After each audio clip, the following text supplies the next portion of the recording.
Praise the Lord. God's message for us today is, He is risen, or Jesus is alive. Buhay ang ating Panginoon. Buhay ang ating Panginoon. Can we bow our heads today, Lord? Speak to us, God. Give us your word, Lord. And resurrect us today in whatever form we need resurrecting from, in Jesus' mighty name. And everyone say amen. Luke 24, verse 5 and 6, and as they were afraid, they bowed down to their faces. They said unto them, What seek, or why seek ye the living among the dead? And the Bible says in verse 6, in the book of Luke chapter 24, He is not here, but is risen. Remember how He spake unto you when He was yet in Galilee. Now, ang verses prior neto, mga kapatid, is that natakot sila kasi ang nadatnan nila, empty tomb. Empty tomb. No. Pag-usapan natin, Jesus is alive because there's power in the empty tomb. Merong mga kapatid kapangyarihan dyan. Merong ginawa itong empty tomb na naging life changer, mga kapatid, sa buhay ng mga Kristiyano during this time. Now, let me tell you this. Nung si Kristo namatay, ito yung discussion ni Pastor. Nung si Kristo namatay, for us today, it's good news. Amen? We rejoice in it. We thank God for it. We are blessed to know it. Because for us today, it's good news. But for them, it was the worst news. Kasi di ba sabi nga ni Pedro, Lord, iniwan namin lahat. Sipin mo, iniwan lahat ng mga apostol, and then makita-kita nila yung taong pinagpalit nila ang lahat nandun sa cross na matay. It was not an easy news. Tayo today, hindi natin ito ma-appreciate kasi alam na natin narinig na natin, nabasa natin. Pero ikaw kaya si Tomas? Ikaw kaya si Juan? Ikaw kaya si Felipe? Ang ganda-ganda ng girlfriend mo, Brother Justin, tinawag ka ni Jesus, iniwan mo. Ganda-ganda ng trabaho mo, malaki negosyo mo. Sina Pedro, negosyante, fisherman, anak sila ng fisherman, kumikita sila ng maayos, iniwan.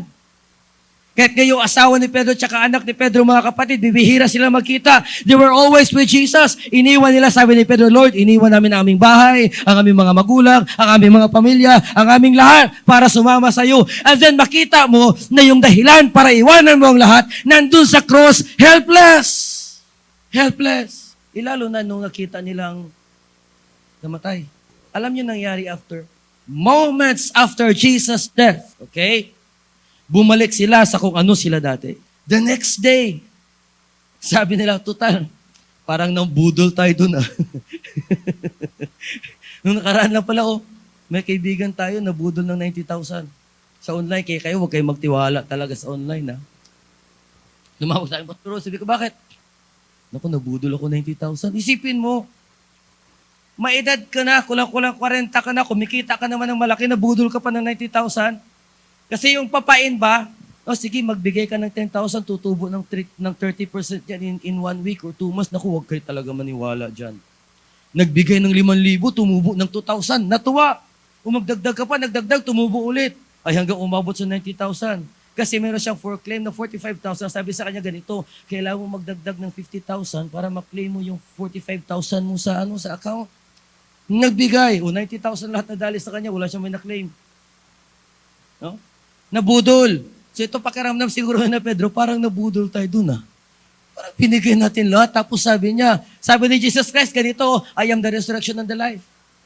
Sabi ni Jesus Christ, I am the bread of life. Sabi niya, mga kapatid, I am the great door. I am the shepherd. Nakita niya kung paano bumuhay ng mga patay. And then, yung hinahangaan nila, died on the cross helplessly.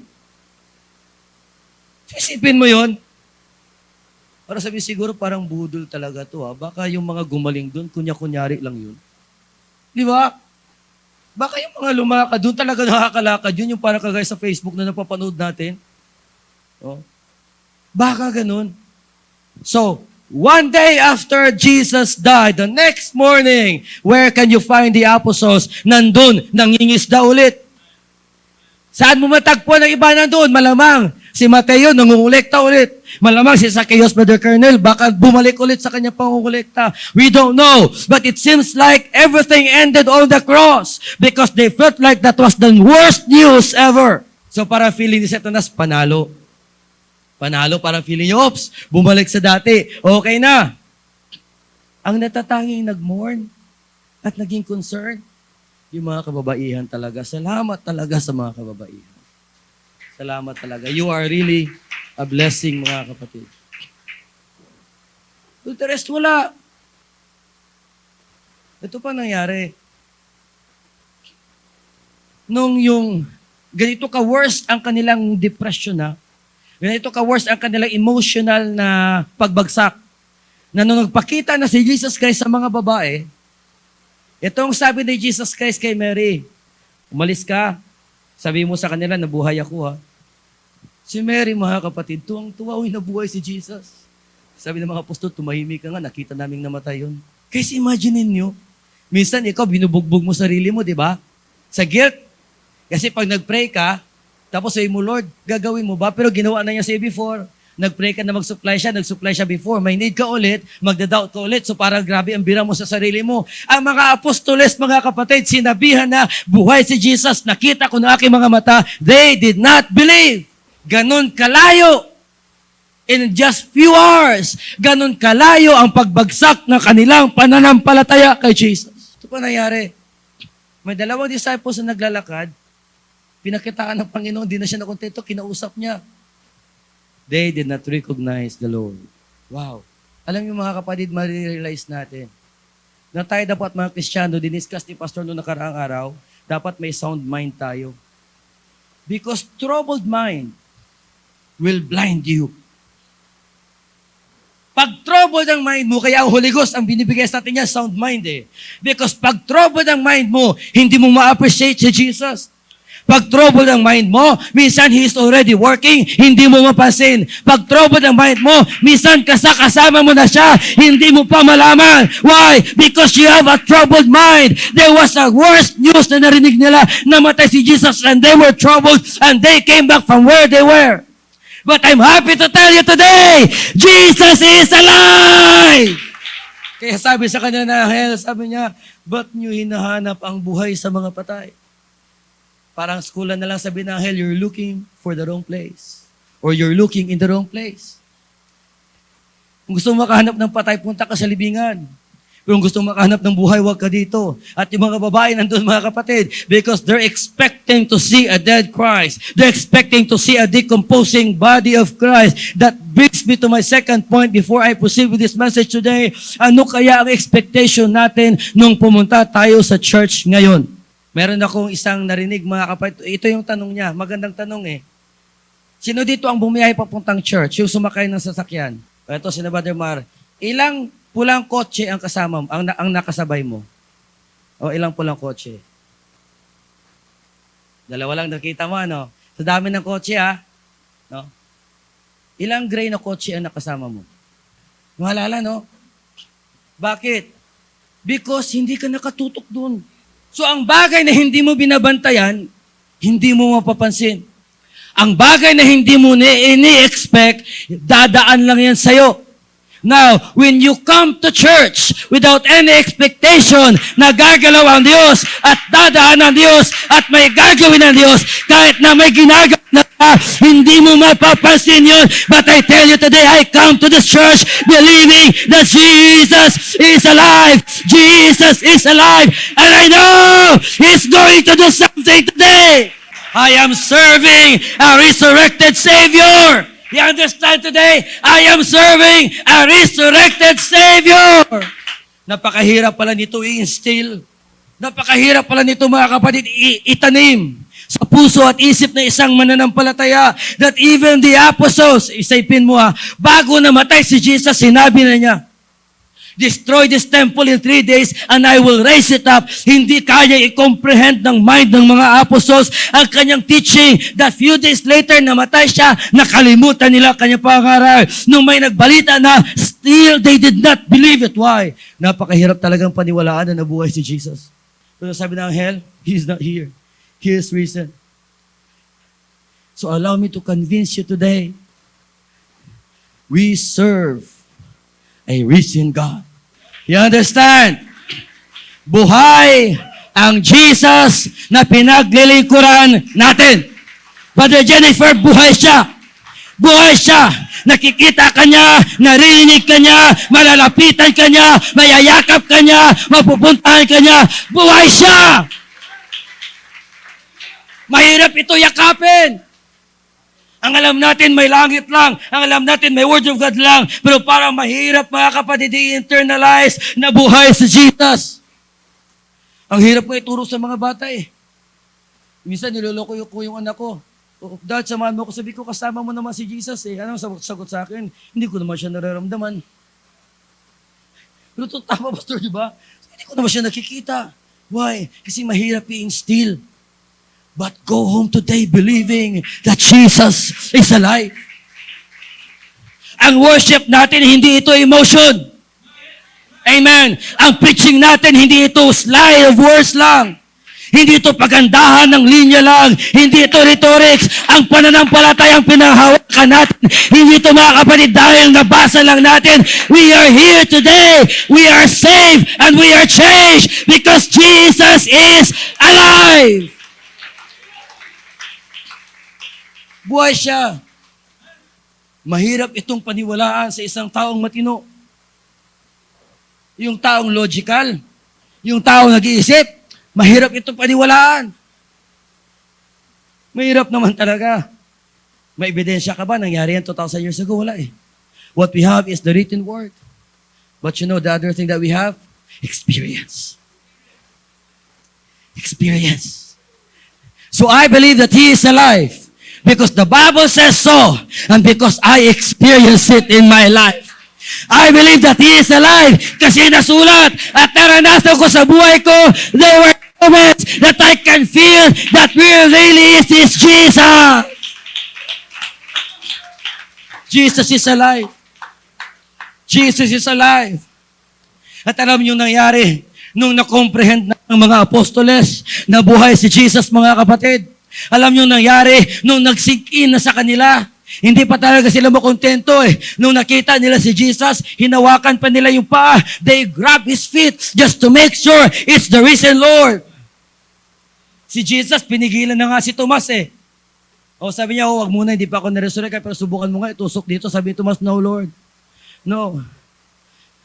Anong nangyari nung nag-sink in? Kasi mahirap mag-sink in ang truth. Mas madaling mag-sink in ang pain. Mas madaling mag-sink in ang mga bagay na gusto nating marinig. Pero ang truth, mahirap yan mag-sink in. Kasi para napakahirap paniwalaan, nakita ko nahirapan, nakita ko nalagutan ng hininga, nakita ko binalot, nakita ko nilibing, nasabihin mo na buhay, well then that's Jesus, that's my Lord, that's my Savior, nung nag-sink in na yun. Alam niyo na ngayon nag-sink in na yun, yung mga apostoles na bahag ang buntot, na ayaw nilang mamatay dahil nakita nila si Jesus na hirapan. Nung nag-sink in na buhay pala si Jesus, then they were willing to die for Jesus, and all of them literally died preaching the Word of God. Yung sabihin na tumahimik kayo, no, we cannot be silent. My Jesus is alive. Patayin niyo ako kung gusto niyo. Ikulong niyo ako kung gusto niyo. Pahirapan niyo ako kung gusto niyo. But my God is alive. It is true. Ay, grabe ang nangyari mga kapatid. Nung nag-sink in na hala, buhay pala si Kristo. Ay, wala na makapigil. Sabihin na tumahimik kayo, wala makapigil. Sabihin ng papatayin kayo sa isip na patayin nyo kami kung gusto nyo. Pero totoo ito, narinig namin, nakita namin, at na-experience namin, buhay si Kristo. That's why miracles after miracles were there after Jesus died. Pero alam niyo, pinakamagandang pakinggan na sinabi ni Jesus. Sabi niya, blessed art thou, Simon, blessed art thou, Thomas, for you have seen me and you believe. Sabi niya, pinagpala ka, Tomas, ha? Kasi nakita mo ko, tapos naniwala ka. Sabi niya, pero Tomas, ganito, mas pinagpala yung hindi nakakita sa akin, pero naniwala sila. And Jesus is talking to our generation. We were not there 2,000 years ago. Hindi natin nakita yon, hindi natin na-experience yon, pero narinig natin and we believe. And Jesus said, we are more blessed than the apostles because our faith is not based on what we have seen. Sabi ni isang preacher, ganito mga kapatid, ang opposite ng faith sometimes is fear. Ang opposite ng faith sometimes is doubt. Pero sabi niya, the opposite of faith based on Hebrews is the things that you see. Because things are the substance of things, or faith is the substance of things hoped for, the evidence of things that you cannot see. So you believe because you cannot see it. The moment you can see it, it's not faith anymore. Kaya sa langit, there will be no faith. There are three things in kingdom: faith, hope, and love. Pagdating sa langit, love will remain. Why? You will not need hope. Your hope is right before you. You will not need faith. You can see everything that you believe in. What will remain in heaven is love. So the opposite of faith in this perspective ay yung mga bagay na nakikita natin. Tayo naniniwala kasi hindi natin nakikita. And we believe that God can do it. Sila naniwala kasi nakita nila. We are more blessed. You are more blessed. You are more blessed. You are more blessed. Akala natin parang mas lower tayo sa mga apostoles, di ba? Yung parang mas mababa tayo sa kanila because we look up to Him. Pero hindi yan ang paningin ni Jesus Christ. Si John the Baptist, the greatest prophet. Pero the least in the kingdom is greater than John the Baptist. Believe na believe tayo sa mga apostoles. Pero kay Jesus Christ kasi ganito, naniwala sila kasi nakita nila ako. Pero imagine naniwala ka, hindi mo siya nakita. Ang hawak-hawak mo lang pananampalataya, na totoo siya, na real siya, na buhay siya, na nandito siya. You are blessed! Hallelujah! Jesus is alive. Now, let me tell you 4 things before you worship. Ano ngayon kung buhay si Jesus? Ano ngayon kung buhay siya? Kinote kanina ni Brother Jess, hindi niya tinapos. Itong sabi ng 1 Corinthians chapter 15. If in this life, only we have hope in Christ, we are of all men miserable. Ang miserable, pag binasa mo sa Tagalog, kawawa. Kaawa-awa. Kung dito daw sa mundo, naniniwala tayo kay Kristo, pinakakawawang tao tayo. Kung hindi siya nabuhay galing sa kamatayan. Anong sabi ng verse 20? But now is Christ risen from the dead. Now why am I telling you this? Kasi, wait lang ko akong panyo ah. Now why am I telling you this? Kasi marami sa atin, ang tingin sa sarili natin kawawa. Nagsiself-pity tayo. Nagsiself-pity tayo. Minsan, tingin na ibang tao sa atin kawawa. Ay, kawawa naman. Maraming naawa sa pastor na nag-decide ka mabigyan ng buhay mo sa Panginoon, di ba? Kawawa naman. Kung ganda-ganda na po itong trabaho niya, tingnan mo, hirap na hirap siya. Tayo minsan, mga kabataan, mag-decide kayo sa Panginoon. Maraming titingin sa inyo, kawawa naman kayo, ano na lang ang bukas nyo? Di ba? Ano na lang mangyayari sa inyo? Pero mga kapatid, hindi tayo kawawa. Why? Buhay ang Diyos natin. You understand? You are miserable if Christ is not risen from the dead, but Christ is alive. Jesus is alive. Hindi ka maging kawawa. Ibigay mo buhay mo sa Kanya. Hindi ka maging kawawa. Ibuhos mo oras mo sa Kanya. Hindi ka maging kawawa. Ilatag mo lahat na pangarap mo sa Kanya. Hindi ka maging kawawa kasi buhay siya. Buhay siya. Buhay siya. Buhay siya. Buhay siya. Buhay siya. Alam niyo bakit? Kung kaya niyang bumalik galing sa kamatayan, kaya niyang gawin lahat. Oh, if you can hear me today, build your faith. Kung kaya niyang bumalik galing sa kamatayan, kaya niyang gawin lahat. Wala na siyang hindi kayang gawin. Pinaka-final na patunay niya. Nilibing na binuhay. Wala na siyang hindi kayang gawin, mga kapatid. Hindi ka miserable. Kapatid, kahit na mahirap ka, pero naglilingkod ka sa church, hindi ka miserable. Kahit na yung buhay mo mga kapatid ay parang kakarampot na lang palagi kinakain mo. Pero after 5 years na sa church ka pa rin, hindi ka miserable. Kahit na may sakit ka, feeling mo walang tumutulong sa'yo, umaasa ka na lang minsan sa padala ng ibang tao, pero nasa church ka, hindi ka miserable. Hindi ka kawawa. May Diyos ka, buhay siya, at pagdating ng panahon, makakasama mo siya. Hindi ka kawawa. Pangalawa mga kapatid, because Jesus is alive, sabi mo sa sarili mo, I can live a new life. Ito ang sabi ng Romans, therefore we are buried with Him by baptism into death. Memorize natin yan. Itong next na sinabi, that like as Christ was raised up from the dead by the glory of the Father. So, nung tayo daw ay inilibing sa tubig, nabautismuhan tayo sa kanyang kamatayan. Sa mga hindi pa nababautismuhan dyan, think of this deeply. Ang kapangyarihan ng kamatayan ni Kristo na matanggal ang ating kasalanan ay naka-apply lang sa'yo kung nabautismuhan ka sa kanyang pangalan. Sinabi po ng Bible yan, as many of us, mga kapatid, na tayo daw ay na-buried, inilibing by baptism into His death. Libing yun. Itong sabi ng Bible, ang pag-ahon mo daw dyan, okay, ay kung paano rin daw na-resurrect si Jesus. That as Christ was raised from the dead by the glory of the Father, even so we should walk in the newness of life. Ano ibig sabihin? Nung nilibing ka sa tubig, binautismo ka sa kanyang kamatayan. Pag-ahon mo, okay, kagaya niya na na-resurrect si Christ sa buhay mo. Kaya kailangan mo ng Holy Ghost kasi after mong mag-ahon, kailangan mong mamuhay ng panibagong pamumuhay. Ano sabi ng 2 Corinthians? If any man be in Christ, he is a new. Ito, okay? Singit saglit.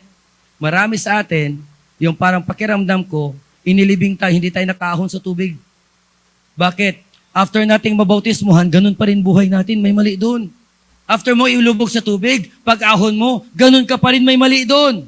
Kasi hindi dapat ganun. Dapat paglubog sa tubig, pag-ahon mo, ang thinking mo, I am a new creation. Ang thinking mo, I can live a new life. Listen, ladies and gentlemen, Jesus is alive. The power of the empty tomb is you can have a brand new life. Ulitin ko kung si Jesus Christ hindi na-resurrect, ay kahit 10 beses ka pang bautismuhan, hindi magbabago ang buhay mo. Walang power. Walang power doon. Pero dahil na-resurrect siya, dahil buhay siya, kaya mo nang baguhin ang takbo ng buhay mo sa tulong ng kanyang banal na Espiritu. That is why hindi po pwede na baptize ka na, okay? After 5 months, 1 year, ang buhay mo, ganun pa rin. Ano ibig sabihin? Natanggal ang kasalanan, hindi na-apply ang resurrection ni Jesus. Natanggal ang luma, pero hindi nagkaroon ng bago. Babalik ka lang sa dati. Ganun ka pa rin. Wala pong power sa kanyang pamumuhay. The reason why Jesus is alive is for us to have a brand new life. Literal na brand new. Yung dating ginagawa mo, ano sabi na kanta? The things I used to do, I do them no more. Hindi mo na ginagawa. The place you used to go, you go there no more. And the things you used to think, you think of those no more. Bakit? Bago ka na eh. Saan ka kumukuha o humuhugot ng lakas sa pagbabagong buhay? Sa resurrection po ng ating Panginoon. Sa kanyang muling pagkabuhay, nagkaroon tayo mga kapatid ng kakayahan, nagkaroon tayo ng lakas na mamuhay ng panibago. Sabi mo sa sarili mo, I can have a brand new life. So wag ka nang manatili sa luma. Kaya mga kapatid, maganda bago magpabaptize talaga, mag-isip. Pangalawa, kinakausap ng maayos talaga. Oo. Kinakausap talaga. So kung may mga kaibigan kayo, kasi mga binabaptize sa church, nakakausap, no? May mga kaibigan kayo magpabaptize, kausapin na maigit. I-explain nyo, ang pinapasok nyo ay hindi religion. Ang desisyon ng pagpapabautismo ay pagbabagong buhay. Para pag nilubog ka, nilibing ka sa kanyang kamatayan, pag umahon ka, ang desisyon mo magbago na talaga, iwanan ang lahat. Hindi mga kapatid po pwede na you can change anytime you want or you can change anytime you want. Hindi po. Sinisimulan talaga yan. Kailan sinisimulan yan? Doon pag-ahon mo galing sa tubig. Kasi yun ang resurrection natin. Yun ang muling pagkabuhay natin. And then you will receive the power of the Holy Ghost to live you that kind of life na kailangan mabuhay sa atin. Pangatlo, I like this. Because Jesus is alive, I can be resurrected. Wow. Ang kamatayan, malungkot na balita. Pero gaya na sinabi ko kanina, hindi tayo kawawa. Bakit? Because Jesus is alive. We can be resurrected. He is the first fruit from the dead, but He is not the last fruit from the dead. Siya ang nagbukas at nag-open, nagsimula na ang tao ay pupwedeng ma-resurrect at magkaroon ng panibagong pagkabuhay.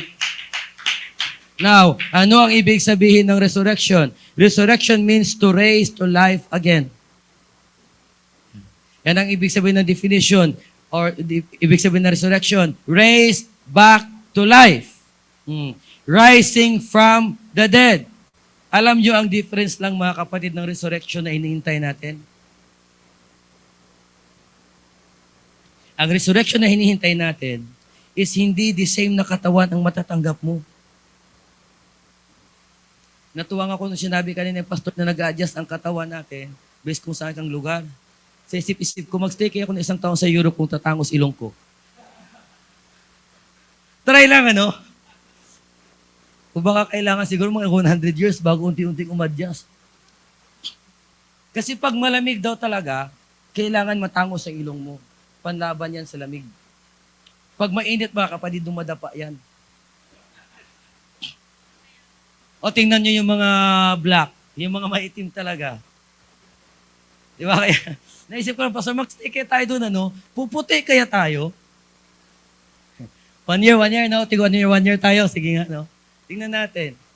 Tayo daw, tamang luto eh. Sabi ko, Lord, kung tamang luto, ba't ganito? Oy, biglang sumagot ang Diyos. Joke lang, ha? Biglang sumagot yung, sinagot ko sarili ko. Ito yung malala eh. Kasi nung na-excite siya na tamang luto, naggalaw niya, nadapa. Hindi nahabol. Pagbalik ay napipi yung mukha. Tamang luto nga, ang pipi yung mukha. May joke lang ha. Balik tayo sa resurrection. Sabi ng Bible ganito, but the rest of the dead live not again until 1,000 years were finished. This is the first resurrection. Okay? Ito sabi ng verse 6, Revelation chapter 20. Blessed and holy is he that had part in the first resurrection. On such the second death hath no power, but they shall be priests of God. Ano tawag sa atin? Royal priesthood. And shall reign with Him. Ano tawag sa atin? Holy nation, peculiar people, and shall reign with Him 1,000 years. Bakit ako excited, mga kapatid, to be a part of the resurrection? Because you will not like the second death. You will not like the taste of hell. You will not like the lake of fire. And I'm happy to tell you, because Jesus is alive, I can be resurrected. Oh, excited ako mga kapatid. Excited ako sa pagtunog ng trumpeta. I am confident I can be resurrected. Why? Inunahan ni Jesus. Nauna siyang na-resurrect. Nauna siyang nabuhay. And we become heirs with Him. Kaya pagdating ng rapture, pagdating ng pagtunog ng trumpeta, imagine guys, imagine kahit na namatay ka na, kahit na wala ka na, inilibing ka na, naagnas ka na, sa pagtunog ng trumpeta, the Holy Ghost power in you, tatawagin niya lahat ng na-decompose na mga cell dyan, bubuhayin niya, yung buto mo lahat, aayusin niya. Ito pa yung maganda, ang komposisyon ng katawan mo, papalitan niya. Ito yung maganda, hindi ka tatanda, Hindi ka magkakasakit, hindi ka mapapagod, hindi ka mapupuyat. Mga kapatid, mawawala lahat ng negative na meron sa katawan na ito. At then makasama mo siya doon. Lahat doon maganda, lahat maayos, may katahimikan, may pagmamahal. Hallelujah, may kapayapaan. Doon sa lugar na yon, paano mayari yan? If you are resurrected, if you belong to the first resurrection. Kaya sabi ng Bible, blessed and holy is He who hath taken part in the first resurrection. That's why I'm excited, Sister Jobel. Hallelujah! Sa resurrection na yan.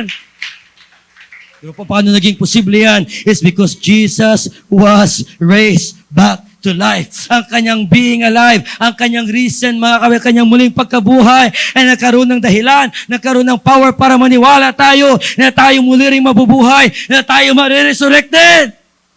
Hallelujah. Hindi ba kayo excited? Excited sa langit? Amen. Nakaka-excited to, guys. I like this. Kung pwede pangalang ngayon na, kung pwede pangalang mamaya na.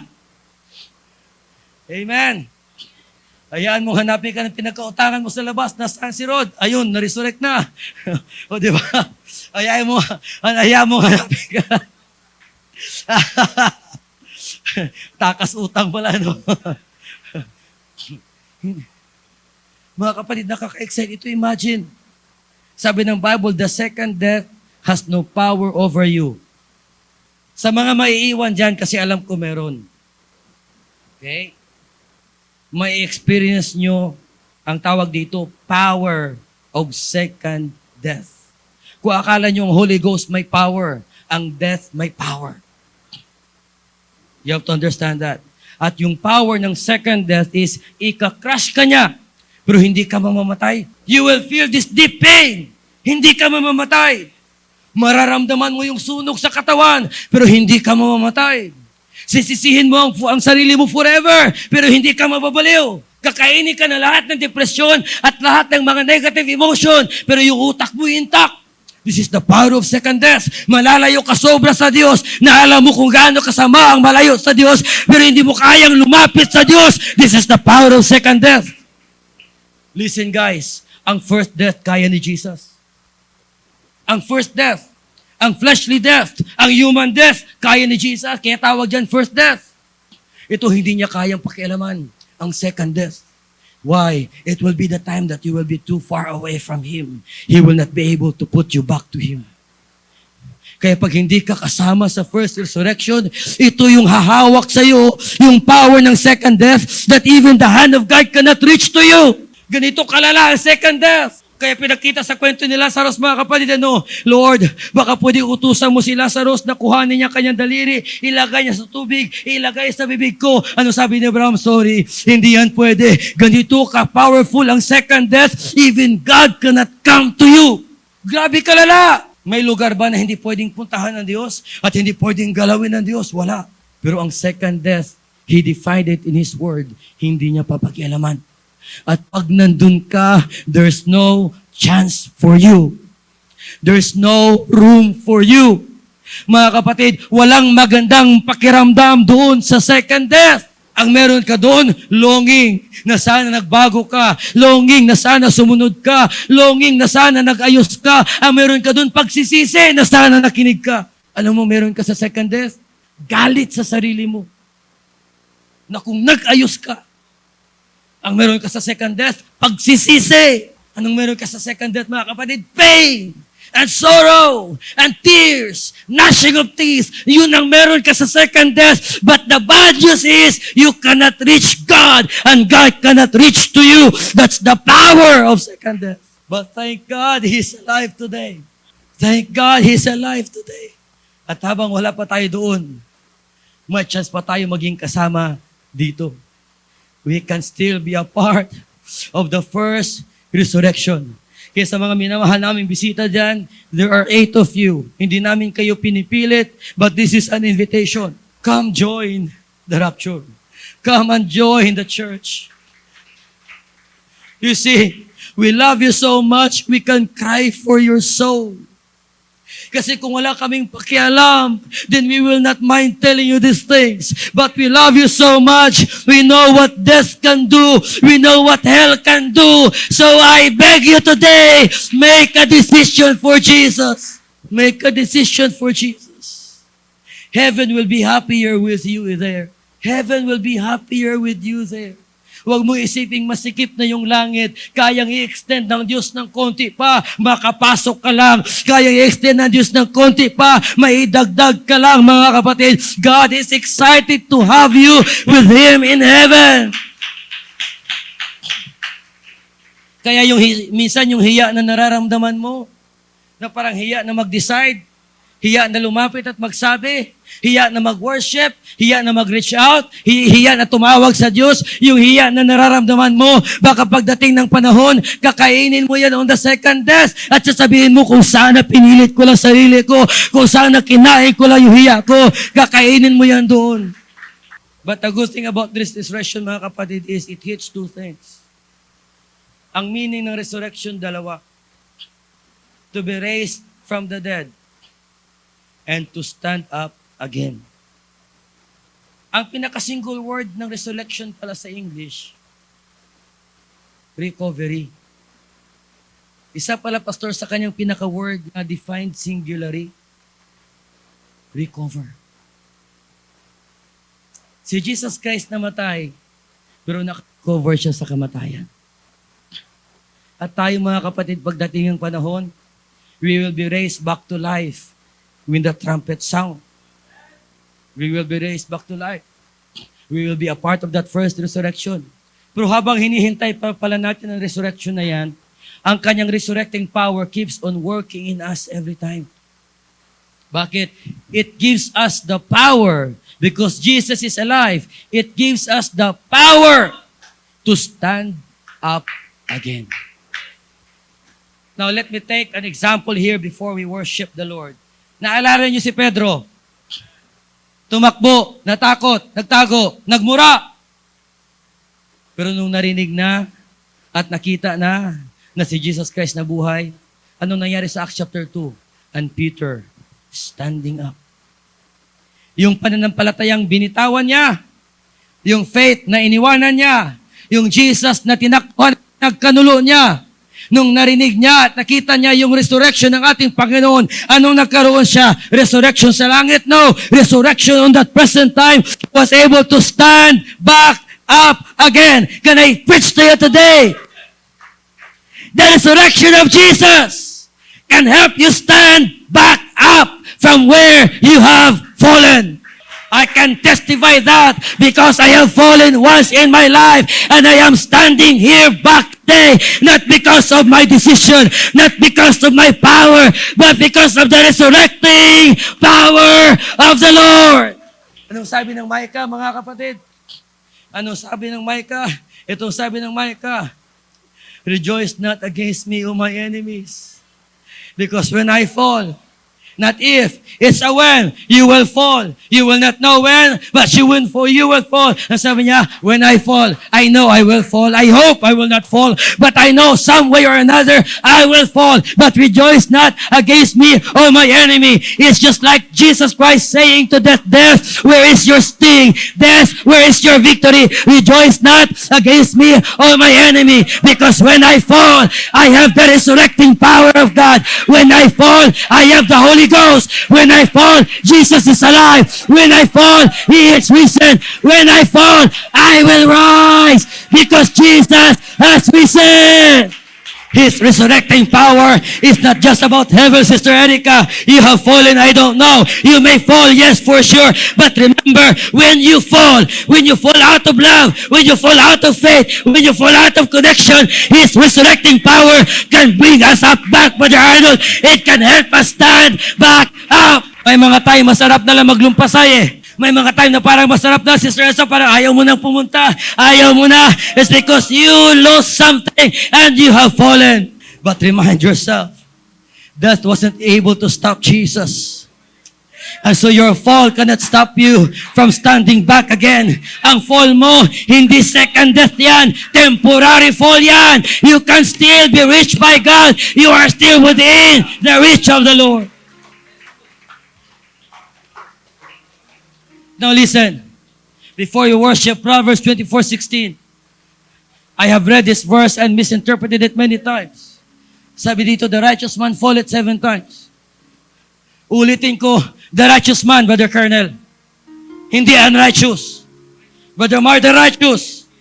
So don't you dare think na pag nasa church ka na at baptized ka na, hindi ka na mag-fall. Proverbs says, Brother Jess, the righteous.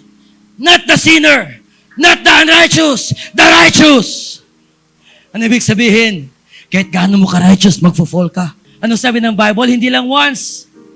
Hindi lang once, Sister Ja. Ang sabi ng Bible, the righteous fall 7 times. It's not really number 7. 7 is a complete number from God.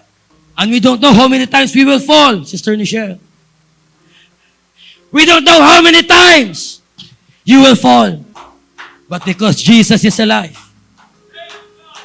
Ano sabi ng Bible? And riseth up again. Oh, there's power in that empty tomb. There's power in that empty tomb. Jesus is alive. And yes, you are righteous. Minsan naabulin ka ng fear mo, naabulin ka ng guilt mo. Anong klaseng tao ka? Righteous ka, nag-fall ka. Listen to me. If you are righteous and you have fallen, you can stand up again. Because there's power in the resurrection of the risen Savior. There's power in it. That's why today, believe it, Jesus is alive. He is alive. And His resurrecting power is within us. His resurrecting power is within us.